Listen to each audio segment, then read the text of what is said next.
Hello everyone, स्वागत है आपका सोशियोलॉजी नेट अचीव में। आज हम टॉपिक जो करने वाले हैं वो है मैरिज, विवाह। इसकी परिभाषा, इसका अर्थ समझेंगे और इसके उद्देश्य को हम पढ़ेंगे। जिस भी एग्ज़ाम में विवाह, समाजशास्त्र में विवाह का जो टॉपिक आता है तो वो आपके लिए यहाँ से अगर पढ़ेंगे तो आपको हेल्पफुल होगा। साथ में जो हरियाणा पीजीटी है, हरियाणा जो पीजीटी एचपीएससी का जो एग्ज़ाम होने वाला है उसके सिलेबस में भी मैरिज का टॉपिक दिया है। उसके मीनिंग, डेफिनेशन, एम्स के बारे में बताया गया कि एम्स और साथ में उसका हिंदू मैरिज जो है उसके टाइप्स के बारे में। तो इस वीडियो में हम इनको पढ़ेंगे। ये उस एग्ज़ाम के लिए भी हेल्पफुल है, हरियाणा पीजीटी के लिए भी। टॉपिक है विवाह, मैरिज। विवाह जो एक सामाजिक संस्था होती है जिसको एक मान्यता प्राप्त होती है, समाज द्वारा एक स्वीकार्य संस्था है। परिवार, विवाह, नातेदारी भारतीय समाज की क्या है, बुनियादी संस्थाएं हैं। ये संस्थाएं यौन क्रियाकलाप, प्रजनन, बच्चों तथा बूढ़े लोगों की देखभाल और नातेदारी के संबंधों के आधार पे बने समूह से जुड़ी हुई है। ये एक ऐसा समूह है, उस समूह से जुड़ी है कि जिस समूह में जिसमें यौन के जो क्रियाकलाप होते हैं, प्रजनन, बच्चे और बूढ़ों की देखभाल होती है, नातेदारी संबंधों का विस्तार होता है, तो उनसे ये जुड़ी हुई है। विवाह का एक आधार स्त्री में माँ बनने की, पुरुष में पिता बनने की जो इच्छा है। विवाह का दूसरा जो एक आधार है कि स्त्री माँ बनना और पिता का जो पुरुष है वो पिता बनने की जो इच्छा है, तो उसकी वैध रूप से अगर पूरी होती है तो वो विवाह द्वारा ही संभव होती है। विवाह जो संस्था है उसी के द्वारा वो उसको वैध रूप मिलता है। विवाह एक पीढ़ी से दूसरी पीढ़ी को संस्कृति जो है वो ट्रांसफ़र करती है।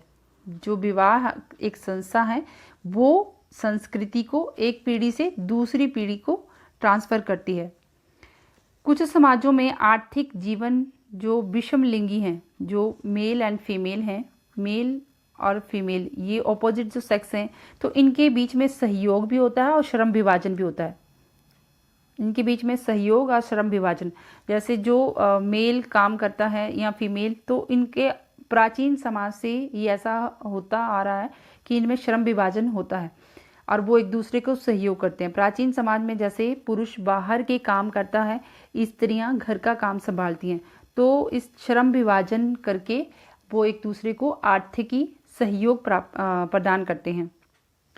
आर्थिक क्रियाओं को स्त्री पुरुष द्वारा सामूहिक रूप से कराने की आवश्यकता ने भी विवाह को अनिवार्य बना दिया।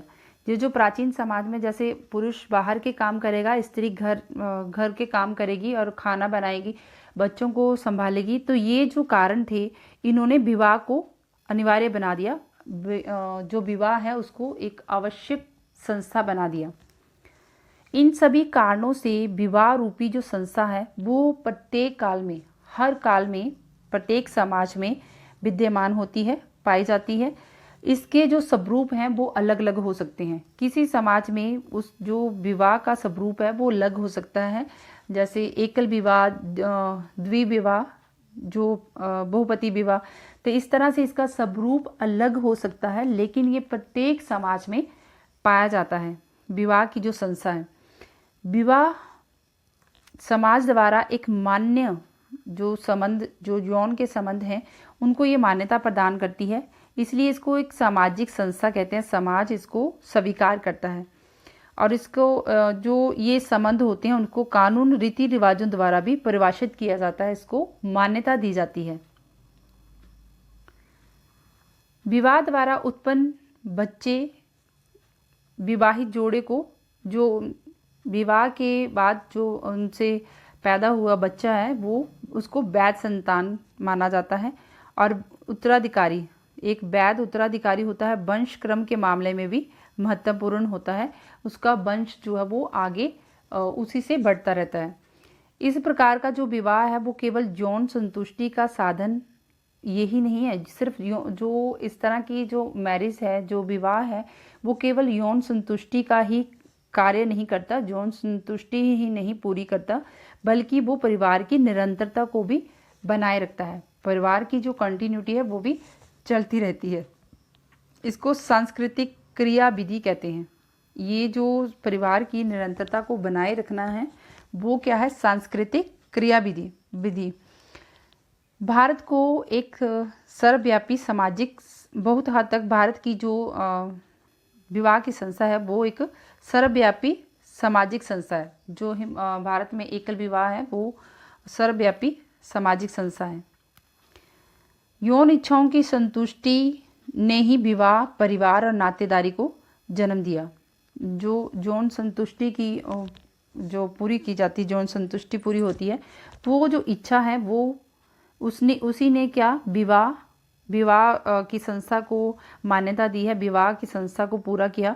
उसी से फिर परिवार, उनसे जो बच्चे होते हैं वो परिवार, उनका पालन पोषण करना, उनका व्यक्तित्व का विकास करना। तो जो परिवार आगे आगे बढ़ता है फिर उससे नातेदारी का विकास होता है। तो ये जो यौन इच्छा की पूर्ति करना है वो उससे क्या क्या जो विकास हुआ, विवाह का, परिवार और नातेदारी, इन सब चीज़ों का विकास होता है। विवाह का उद्देश्य यौन संतुष्टि नहीं होता, बल्कि कभी कभी तो सामाजिक सांस्कृतिक उद्देश्यों की पूर्ति के लिए भी किया जाता है। जो विवाह है वो केवल यौन संतुष्टि के लिए नहीं, बल्कि सामाजिक सांस्कृतिक उद्देश्यों की पूर्ति के लिए भी किया जाता है। विवाह का अर्थ एवं परिभाषा। विवाह का शाब्दिक अर्थ है, विवाह का शाब्दिक अर्थ है कि उद्भव का अर्थ अर्थात वधू को वर के घर ले जाना, जो बहू है उसको वर के घर में ले जाना, उद्भव का अर्थ है। विवाह एक क्या है? सामाजिक संस्था है। विवाह एक सामाजिक संस्था है, जबकि ये प्रत्येक समाज में पाई जाती है। परिवार बसाने के लिए इस संस्था का उपयोग किया जाता है। जी, इसमें दो या दो से अधिक स्त्री पुरुष के बीच में संबंधों की स्थापना होती है। जो विवाह नामक की संस्था है उसमें दो या दो से अधिक व्यक्ति, पुरुष और स्त्री के बीच में संबंध स्थापित होते हैं और उसे स्थिर करने के लिए कोई न कोई संस्थापक व्यवस्था का प्रचलन रहा है। तो वो जो संस्थापक व्यवस्था है वही क्या है? एक विवाह की संस्था है। जो व्यापक व्यवस्था का प्रचलन रहता है किसी न किसी समाज में, किसी भी रूप में हो सकता है, वही विवाह की एक सामाजिक संस्था है। यह व्यवस्था या तरीका ही क्या है? विवाह है। विवाह को परिभाषित करते हुए विभिन्न विद्वानों ने अपने अलग अलग मत दिए हैं। WHR रिवर्स ने इन्होंने कहा है कि जिन साधनों द्वारा मानव समाज यौन संबंधों का नियमन करता है, यौन संबंध को रेगुलेट करता है, उन्हें विवाह की संज्ञा दी जा सकती है। काफ़ी ज़्यादा कई बार बच्चों को ये दिक्कत आती है कि जो डेफिनेशंस होती हैं उनको हम, इतनी ज़्यादा डेफिनेशन होती है उनको कैसे याद रखें।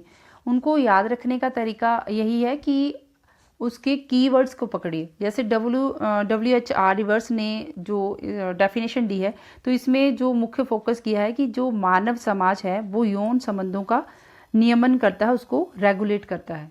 विवाह संस्था के बारे में उन्होंने जो इसकी जो डेफिनेशन दी है, तो विवाह की संज्ञा उसको कहा जाता है जो कि यौन संबंधों का नियमन करता है। वेस्टरमार्क ने लिखा है कि विवाह एक या अधिक पुरुषों, एक से अधिक पुरुषों या स्त्रियों के साथ होने वाला संबंध है जिसे प्रथा या कानून स्वीकार करता है।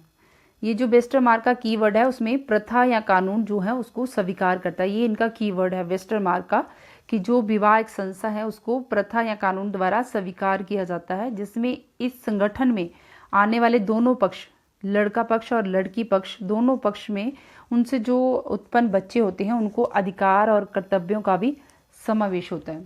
लड़का और लड़की दोनों, जो स्त्री और पुरुष हैं, उनसे जो पैदा उत्पन्न हुआ बच्चा, उसको अधिकार और कर्तव्य भी मिलते हैं, वो वैध रूप से मिलते हैं, उनका समावेशन होता है। बोगार्डस के अनुसार विवाह स्त्री और पुरुष के पारिवारिक जीवन में प्रवेश करने की संस्था है। बोगार्डस का कीवर्ड है कि विवाह है वो स्त्री और पुरुष के पारिवारिक जीवन में प्रवेश करने की संस्था है। मजूमदार लिखते हैं कि विवाह में जो कानूनी और धार्मिक आयोजन के रूप में इन सामाजिक स्वीकृतियों का समावेश होता है। जो धार्मिक कानूनी या धार्मिक आयोजन होते हैं उनके लिए इस सामाजिक संस्था का समावेश होता है, जो विषम लिंगियों की यौन क्रिया और उससे संबंधित सामाजिक आर्थिक संबंधों में सम्मिलित होने का अधिकार प्रदान करती है। तो इसका जो कीवर्ड है वो विवाह में कानूनी और धार्मिक आयोजन के रूप में सामाजिक स्वीकृतियों का समावेश होता है। जॉनसन के अनुसार विवाह के संबंध में जो अनिवार्य बात है वो क्या है कि स्थायी संबंध है। जॉनसन से कीवर्ड है कि ये एक स्थायी संबंध है जिसमें व्यक्ति अपनी प्रतिष्ठा को खोए बिना, इसमें व्यक्ति अपनी प्रतिष्ठा को बनाए रखता है, प्रतिष्ठा को खोए बिना संतान उत्पन्न करने की सामाजिक स्वीकृति प्राप्त होती है। जॉनसन का कीवर्ड है कि स्थायी संबंध है जिसमें व्यक्ति अपनी प्रतिष्ठा खोए बिना संतान उत्पन्न करने की उसको स्वीकृति प्राप्त होती है। हाबल के अनुसार जो विवाह है वो सामाजिक आदर्श मानदंड सोशल नॉर्म्स की समग्रता है। हाबल का जो कीवर्ड है वो सामाजिक आदर्श मानदंड है कि उस सब की समग्रता है। जो हमारे आदर्श होते हैं वो उसमें विवाह की संस्था में देखे जाते हैं, जो विवाहित व्यक्तियों के आपसी संबंधों को, रक्त संबंधियों, संतानों तथा समाज के साथ संबंधों को परिभाषित और नियंत्रित करती हैं। मैलिनोवस्की ने कहा है कि विवाह बच्चों की उत्पत्ति और देखभाल के लिए एक इकरारनामा है। मैलिनोवस्की ने जो विवाह संस्था के बारे में जो कीवर्ड दिया है कि ये उत्पत्ति, बच्चों की उत्पत्ति और उनकी देखभाल के लिए इकरारनामा होता है। हार्टन एवं हंट के अनुसार विवाह एक स्वीकृत सामाजिक प्रणाली है जिसके अनुसार दो या दो से अधिक व्यक्ति परिवार की स्थापना करते हैं। लेवी ने विवाह को जायज साथियों की अपेक्षा एक पक्का संबंध बताया। लेवी ने विवाह को एक पक्का संबंध बताया। ये जो डेफिनेशन है ये जब ऐसा मल्टीपल चॉइस जैसे एग्ज़ाम आता है तो उसमें इस तरह के क्वेश्चन जब पूछे जाते हैं विवाह से संबंधित, तो यहाँ के जो जिन ऑथर्स के नाम लिए हैं उनके जो कीवर्ड्स हैं उससे संबंधित ऐसे कोई टर्म पूछ ली जाती है, ये किसने विवाह संस्था के बारे में कहा है, तो आपको अगर कीवर्ड पता होंगे तो आप इजीली उसको टिक कर सकते हैं। इन सारी जो हमने परिभाषाएं पढ़ी, उन परिभाषाओं को पढ़ने से ये स्पष्ट होता है कि जो विवाह की जो संस्था है तो उसमें कौन कौन से जो मुख्य तत्व हैं वो पाए जाते हैं। विवाह एक सामाजिक संस्था है, जो इसमें सारी परिभाषाओं का अध्ययन करने से पता चला कि विवाह क्या है, एक सामाजिक संस्था है। विवाह विपरीत लिंगी, विषम लिंगी, फीमेल और मेल, ये ऑपोजिट सेक्स, इन व्यक्तियों के पारिवारिक जीवन में प्रवेश करने और उनके बीच में यौन संबंध स्थापित करने और धार्मिक, सामाजिक, कानूनी स्वीकृति मिलती है। विवाह के माध्यम से जो पति पत्नी है उनसे जो पैदा हुई संतान है उसका पालन पोषण होता है, उसको वैधता मिलती है। जो उनसे उत्पन्न संतान है उसको वैधता मिलती है, समाज द्वारा स्वीकार्य होती है और उसको एक उच्च स्थान मिलता है जहाँ पे उसके व्यक्तित्व का विकास होता है, उसका समाजीकरण होता है, उसका पालन पोषण होता है।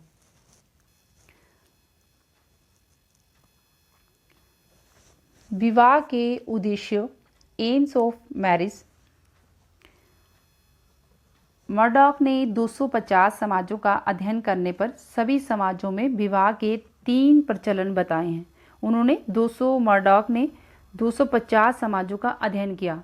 उन समाजों का अध्ययन करने पे उन्होंने जो विवाह के प्रकार बताए हैं, 3 तरह के प्रकार बताए हैं। पहला है यौन संतुष्टि, दूसरा है संतानों का समाजीकरण एवं लालन पोषण, जो विवाह के उद्देश्य हैं। तीसरा है आर्थिक सहयोग, ये मर्डॉक ने बताए हैं। विवाह के प्रमुख उद्देश्य क्या हैं? जो विवाह का प्रमुख उद्देश्य है वो है यौन इच्छाओं की पूर्ति एवं समाज में यौन क्रियाओं का नियमन करना, यौन क्रियाओं का रेगुलेट करना, यौन इच्छाओं की पूर्ति होती है विवाह की संस्था में। परिवार का जो यौन संतुष्टि की पूर्ति करने के लिए जो विवाह नामक की संस्था को पूरा किया जाता है, तो उसमें परिवार का निर्माण होता है, उससे एक परिवार का निर्माण होता है। पति पत्नी मिलकर एक परिवार का निर्माण करते हैं, उनसे जो संतान उत्पन्न होती है, फिर जो उनका आगे वंश क्रम जो आगे बढ़ता जाता है, तो उससे क्या होता है कि नातेदारी जो व्यवस्था है वो आगे बढ़ती, उसका विस्तार होता है। तो नातेदारी व्यवस्था का भी इसी में प्रारंभ होना शुरू होता है। तो नातेदारी व्यवस्था का इसमें विकास होता है, विस्तार होता है। जो उनसे उत्पन्न संतान होती है उसको वैधता मिलती है, उसको समाज द्वारा स्वीकार किया जाता है। समाज उसको एक कानूनी प्रथा द्वारा उसको मान्यता देती है और समाज की ये निरंतरता को बनाए रखता है।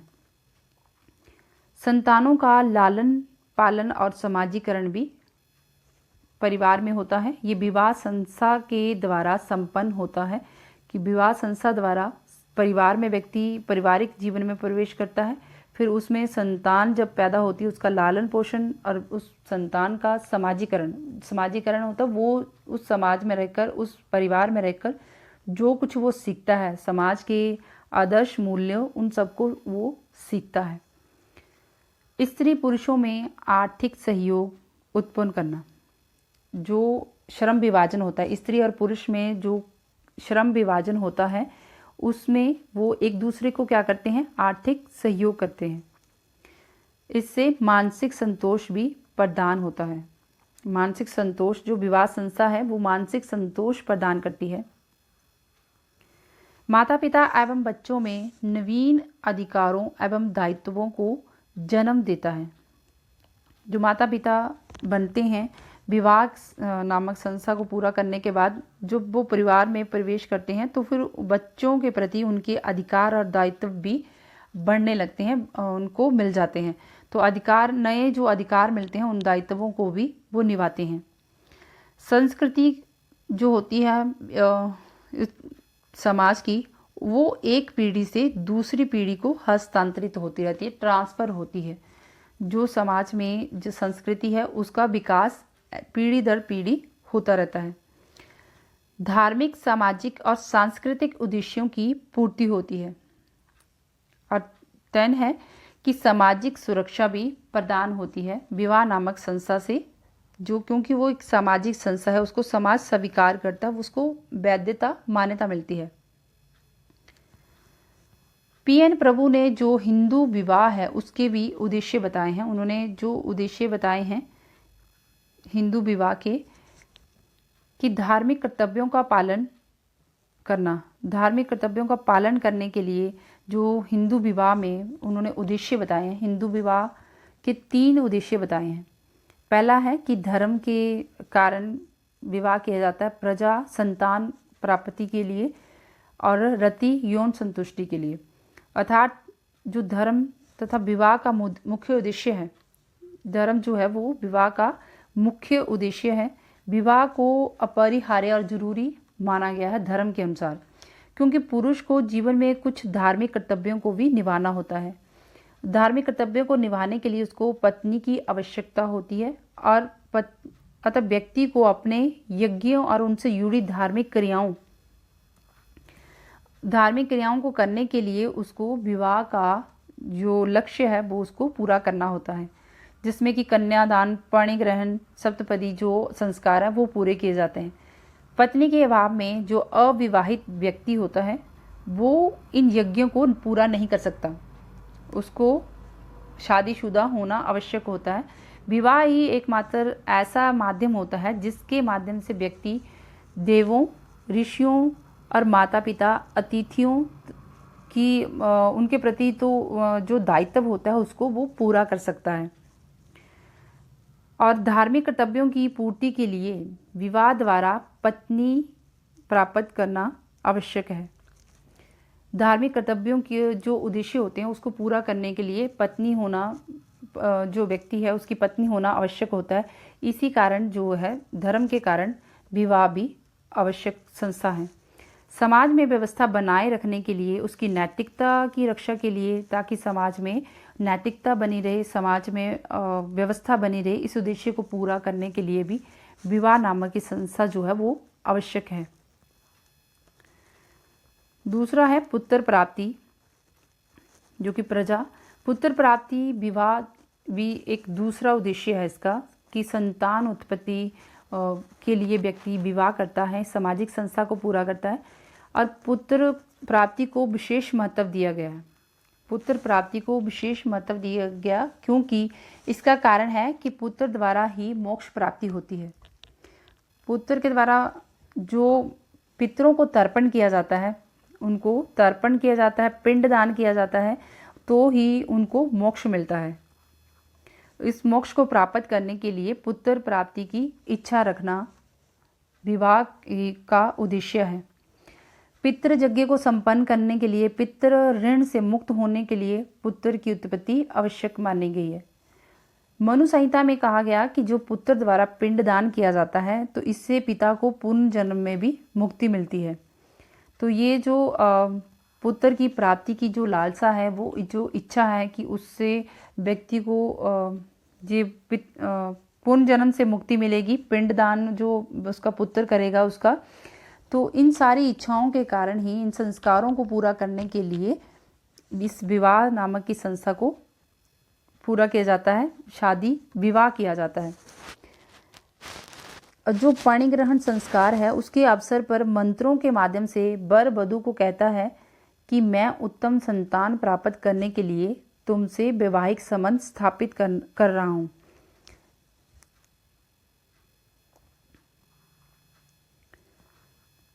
एक यशस्वी और दीर्घायु वाली पुत्र की प्राप्ति के लिए विशेष जोर दिया गया इस विवाह में।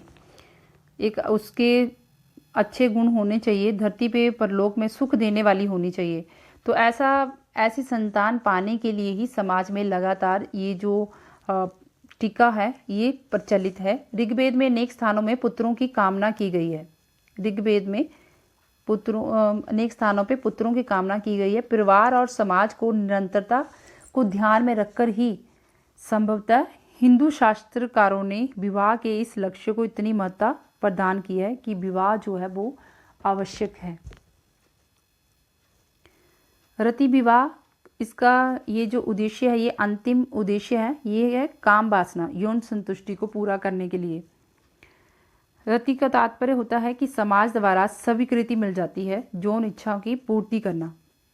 यौन इच्छाओं की पूर्ति करना समाज द्वारा स्वीकार्यता मिल जाती है। हिंदू धर्म शास्त्र में यहाँ यौन इच्छाओं की तृप्ति को मनुष्य के लिए आवश्यक माना है। वहीं प्रतिबंध भी लगाया है कि केवल अपनी पत्नी के साथ ही सहवास करना चाहिए, और वह भी उत्तम संतान उत्पत्ति के लिए। सिर्फ संतान उत्पत्ति के लिए और अपनी पत्नी के साथ ही यौन संबंध रखने चाहिए। तो यौन संबंधों का उद्देश्य भी संतान को प्राप्त करने का है। और इन उद्देश्यों में ये जो पहले बताया, धर्म के कारण के धार्मिक कार्यों को पूरा करने के लिए भी जो विवाह का उद्देश्य है वो पूरा किया जाता है। फिर संतान प्राप्ति के लिए, और तीसरा जो अंतिम उद्देश्य है वो है रति, यौन संतुष्टि के लिए। पारिवारिक उत्तरदायित्व। पारिवारिक उत्तरदायित्व हिंदू विवाह का चौथा जो मुख्य उद्देश्य है, उसमें पारिवारिक कर्तव्यों का जितना हो सके उतना पालन करना। जो पारिवारिक कर्तव्य हैं उनका पालन करना। तो परिवार एक ऐसी इकाई होती है जिसके द्वारा व्यक्तियों का समाजीकरण होता है। व्यक्ति का समाजीकरण, व्यक्ति परिवार से ही सीखता है कि उसके व्यक्तित्व का विकास होता है। तो इसके अंतर्गत भी जो पारिवारिक उत्तरदायित्व होता है, उसके कारण भी विवाह का उद्देश्य जो है वो पूरा किया जाता है। मर्डॉक ने समाजों का जो अलग अलग समाजों का अध्ययन किया, उससे संबंधित उन्होंने ये पाया कि आर्थिक सहयोग को बढ़ावा मिलता है, संतानों के पालन पोषण को भी व्यवस्थित करता है, और यहाँ संतान की उत्पत्ति विवाह के उद्देश्य से ही पूरी होती है। विवाह का संस्थात्मक महत्व। विवाह वैध तरीके से यौन इच्छाओं की पूर्ति करने में योग देता है। यौन इच्छा एक स्वाभाविक इच्छा है जो सभी प्राणियों में पाई जाती है। विवाह इस इच्छा की पूर्ति समाज द्वारा ही मान्य एक तरीका है। विवाह संस्था संतान उत्पत्ति के लिए निरंतरता को बनाए रखती है। संतानों को समाज में वैधता प्रदान करने के लिए, उनकी स्थिति निर्धारण करने के लिए विवाह की जो संस्था है उसका योगदान रहता है। बच्चों के समाजीकरण और व्यक्तित्व के विकास के लिए, पारिवारिक जीवन को सुदृढ़ता प्रदान करने के लिए, सामाजिक संबंधों को सुदृढ़ बनाने में विवाह संस्था का महत्व होता है। संस्कृति के हस्तांतरण में विवाह संस्था काफ़ी महत्वपूर्ण है और ये जो अनुभव है समाज और संस्कृति को समृद्ध बनाते हैं। ये जो विवाह संस्था की जिससे विवाह संस्था विशिष्ट बनती है, संस्कृति को हस्तांतरित करती है, ये सारे अनुभव समाज को संस्कृत और समृद्ध बनाते हैं। इसके माध्यम से वंश परंपरा बनती है और सांस्कृतिक जो विशेषताएं हैं वो भी ट्रांसफ़र होती रहती हैं। आगे जो हिंदू मैरिज है उसके बारे में हम अगली वीडियो में पढ़ेंगे। So friends, thanks.